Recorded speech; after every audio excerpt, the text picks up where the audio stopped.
नमस्कार दोस्तों, स्वागत है आप सभी का फिर एक बार द डेवलपर स्कूल के अंदर। आज के इस वीडियो के अंदर हम लोग जावास्क्रिप्ट के ऊपर बात करने जा रहे हैं और जावास्क्रिप्ट की ये पहली क्लास है द डेवलपर स्कूल की तरफ से। ज्यादा जानकारी के लिए आप लोग मेरी वेबसाइट thedeveloperschool.com भी विजिट कर सकते हैं। वहां पर आप हमारे जावास्क्रिप्ट और अदर लैंग्वेजेस से जुड़े वीडियोस पढ़ सकते हैं, ब्लॉग्स देख सकते हैं और वहां से अपनी जर्नी को आगे स्टार्ट कर सकते हैं। अगर दोस्तों आप लोग जावास्क्रिप्ट के लिए बिल्कुल नए हैं या फिर जावास्क्रिप्ट आप लोगों के लिए बिल्कुल नहीं है, तो आप लोग इस वीडियो को शुरू से एंड तक देखिए और आने वाले सभी वीडियोस को शुरू से एंड तक देखिएगा।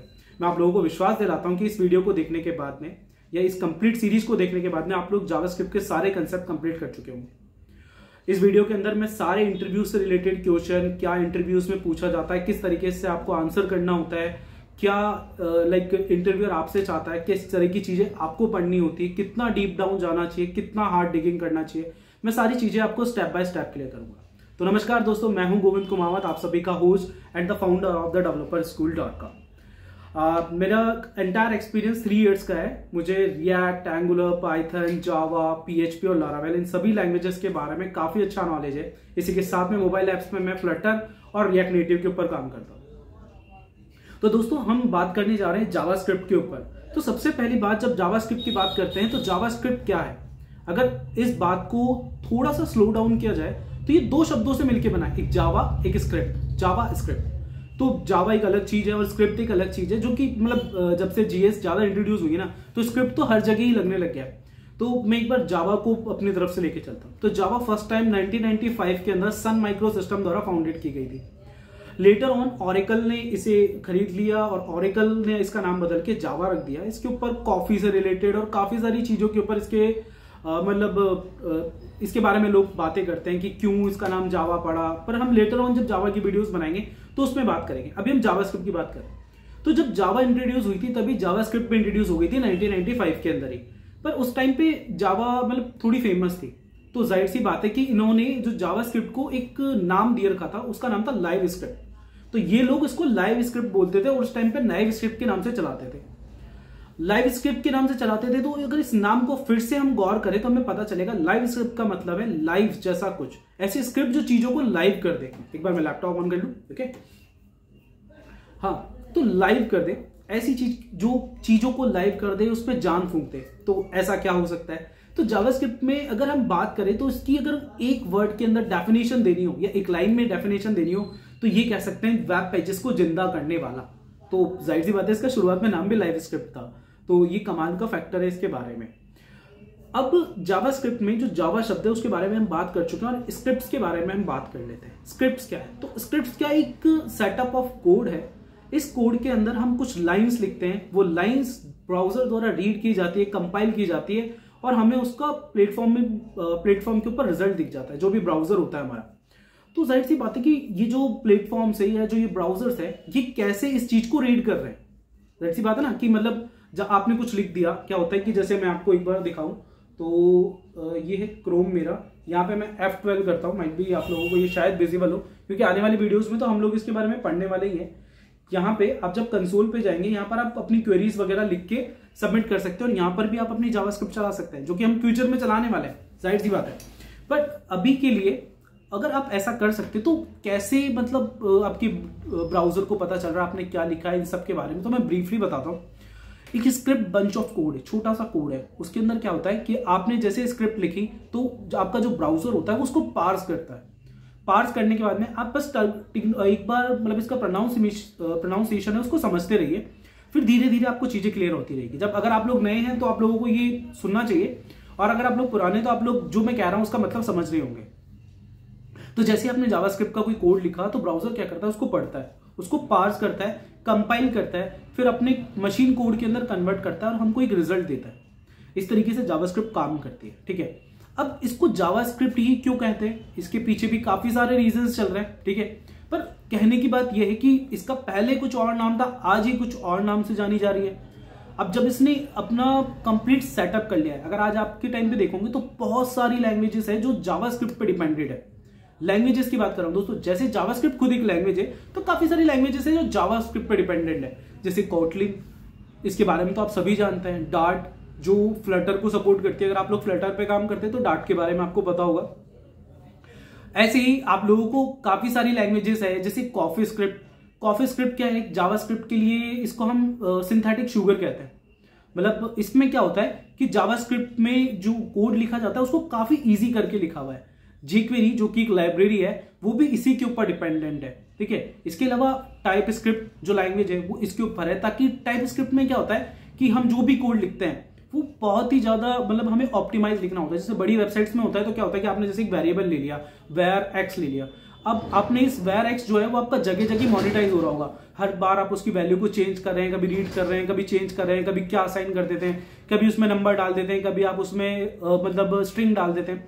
इन सब चीजों को करने से क्या होता है कि जब आप उसको इरिट्रेट करने की कोशिश करते हैं तो वो कई बार आपको एरर दे देता है, NaN like not a number.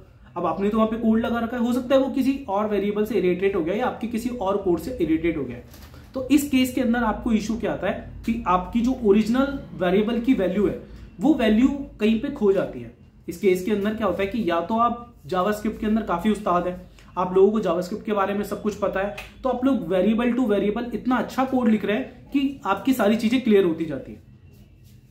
दूसरी तरफ इसी चीज को स्ट्रिक्ट फॉलो करने के लिए हम क्या कर सकते हैं, टाइप स्क्रिप्ट का यूज कर सकते हैं। इसमें क्या होता है कि हमें हर वेरिएबल का टाइप पहले ही डिफाइन कर देना होता है। तो जब हम वेरिएबल का टाइप पहले डिफाइन कर देते हैं तो क्या होता है कि जब आप उसको कोई गलत वैल्यू असाइन करने की कोशिश करेंगे तो वो वाली वैल्यू ही नहीं लेगा। मतलब अगर आपने नंबर को अगर एक स्ट्रिंग वैल्यू देने की कोशिश करी तो वो पहले ही एरर दे देगा। तो दैट मीन्स इतना लंबा कोड जो आप आगे करने वाले हैं वो आपका कोड वेस्ट नहीं जाएगा। तो ये बहुत अच्छी चीज है टाइप स्क्रिप्ट के बारे में। तो ये हमारा जावास्क्रिप्ट का ब्रीफ इंट्रोडक्शन था। अब बात की जाए कि जावास्क्रिप्ट क्या कर सकता है और फिर जावास्क्रिप्ट क्या नहीं कर सकता। तो जावास्क्रिप्ट क्या कर सकता है, जावास्क्रिप्ट आपकी डेटाबेस से इरिट्रेशन कर सकता है नोड.js के रूप में, है ना। इसके अलावा डाटाबेस आपकी जितनी भी फ्रंट एंड के काम है वो कर सकता है जावास्क्रिप्ट के रूप में, jQuery के रूप में, एंगुलर के रूप में, फ्रंट एंड में, रिएक्ट के रूप में, इन सभी चीजों के रूप में कर सकता है। ये सब छोटी सी बात। अब मैं एक बार स्टेप बाय स्टेप लेके चलता हूँ, कुछ फ्रेमवर्क्स की बात करते हैं और उनको डिवाइड करते हैं। अगर फ्रंट एंड के केसेस पे बात करूं तो रिएक्ट और एंगुलर और Vue.js बहुत ही ज्यादा फेमस फ्रेमवर्क्स है। ये तीनों फ्रेमवर्क्स जाहिर सी बात है जावास्क्रिप्ट को यूज करते हैं। जावास्क्रिप्ट के अंदर अगर मैं बात करूं, मैंने अभी टाइप स्क्रिप्ट के लिए कहा था, तो एंगुलर जो कि गूगल का फ्रेमवर्क है बहुत ही फेमस फ्रेमवर्क है और अभी एंगुलर 17 भी आ गया। तो ये क्या करता है, टाइप स्क्रिप्ट को यूज करता है जो कि किससे बनी हुई है, जावास्क्रिप्ट से बनी हुई है। इसमें अहेड ऑन टाइम और like JIT just in time methods होते हैं जिनको ये यूज करता है। इसके अलावा रिएक्ट हो गया हमारा, इसके अलावा Vue.js हो गया जो कि लारावेल के साथ में अपनी बेस्ट कॉम्पेटिबिलिटी रखता है। ये सारी चीजें जो है हमारी अच्छे से काम करती है JS मेथड्स के साथ में, और ये सब क्या है, फ्रंट एंड का पार्ट है। अब एक फ्रंट एंड के पार्ट के ऊपर बात की जाए तो किसी ने कहा कि मान लो कि मतलब रिएक्ट डाटाबेस से बात क्यों नहीं कर सकता। तो उसमें क्या होता है कि जब फ्रंट एंड पे हम एक वेरिएबल को चेंज कर रहे होते हैं या कुछ करने की कोशिश कर रहे होते हैं तो उसका जो डायरेक्ट इंपैक्ट होता है वो हमारी बैकएंड के ऊपर नहीं जाता, क्योंकि आप सिर्फ फ्रंट एंड पे काम कर रहे हैं, आपने बैकएंड को कोई टारगेट पास ही नहीं किया है ना इस केस को। तो ऐसी कंडीशंस को रिजॉल्व करने के लिए इन्होंने नोड को जनरेट किया।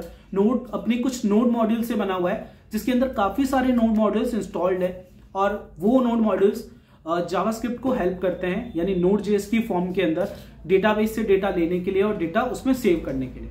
तो देखा जाए तो बेसिकली सभी लैंग्वेजेस क्या करती है, डेटाबेस के साथ में कनेक्शन बनाती है, उसमें डाटा सेव करती है, डेटा निकालती है और डेटा को मैनिपुलेट करती है। तो आप जावास्क्रिप्ट के साथ में ये सारे काम कर सकते हैं। अब जावास्क्रिप्ट जब ये सारे काम कर सकती है तो कुछ जगह उसकी बाउंडेशंस भी है।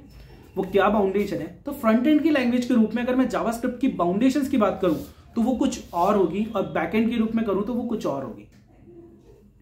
पर जब से जावास्क्रिप्ट ने अपना एक फ्रेमवर्क Node.js लॉन्च किया है तो Node.js क्या कर सकता है, फ्रंट एंड और बैकएंड दोनों का काम एक साथ कर सकता है और आपके लिए एक अच्छी एप्लीकेशन बना सकता है। जैसे कि आप PHP में बना सकते हो, जावा में बना सकते हो, पाइथन में बना सकते हो, लारावेल में बना सकते हो, वैसे की वैसी आप Node.js में बना सकते हो। मतलब आप उसके अंदर अपना डिजाइन फ्रंट एंड कोड लिख सकते हो और उसके अंदर आप अपना डिजाइन बैकएंड बना सकते हो। पर अगर इसके प्रोज एंड कॉन्स को अलग अलग रखने की कोशिश करूं तो मैं कहूंगा कि जावास्क्रिप्ट की जैसे जो वेरिएबल कॉम्पेटिबिलिटी है वो काफी बार हम लोगों को परेशान करती है। एग्जांपल देता हूं PHP का। PHP में आपने एक वेरिएबल लिया $x, अब यहां पर आपने कर दिया 2+2, ठीक है। यहां पर आपने अगर इसको 2 लिख दिया, लाइक आपने डिफाइन किया तो 4 आ गया आपके पास, है ना। अब आपने ऊपर लिखा variable $x equals to 2, $y equals to 4, आपने लिखा $x plus $y, equal to like $z equal to $x plus $y। तो $z को जब आप एको कराते हो तो आपके पास वैल्यू आती है 4, क्योंकि दोनों की वैल्यू 2 और 2 है, तो वो आपको इनिशियलाइज क्या देती है 4, है ना। माफ कीजिएगा अगर इस वीडियो के अंदर मैं कुछ भी ज्यादा बोल जाऊं या फिर कहीं पे मैं मिस्टेक कर जाऊं तो प्लीज कमेंट सेक्शन में मुझे बताइएगा कि मैं कहां पे गलती कर रहा हूं। ओके, मैं अपनी तरफ से बेस्ट देने की कोशिश कर रहा हूं।